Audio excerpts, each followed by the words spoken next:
5M TV Sénégal seen YouTube bu am solo abonnez-vous ci 5M TV Sénégal ndax ngay am ay vidéo yu am solo. amati mbégteeg bànneex di ànd ak yéen ñu tàmm tànn ñu duñu teewlu ci 5M TV Sénégal jërë ngeen jëf.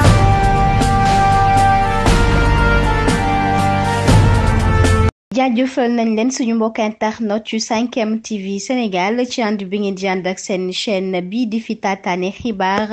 ñu àddu rek ci lu ñeel nag mbiru maître El Hadji Diouf mu mel ni sax tey ji nag bésu dëgg la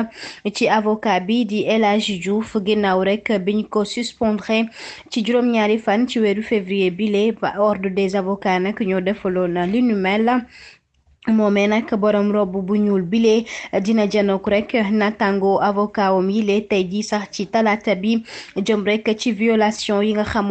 xam ne def na ko rek ci texte yile loole nag mu mel ni sax dinañu rek xool ban daan lañuy daal di tekk ci kawam te yépp sax tey ji rek lay daal di doon.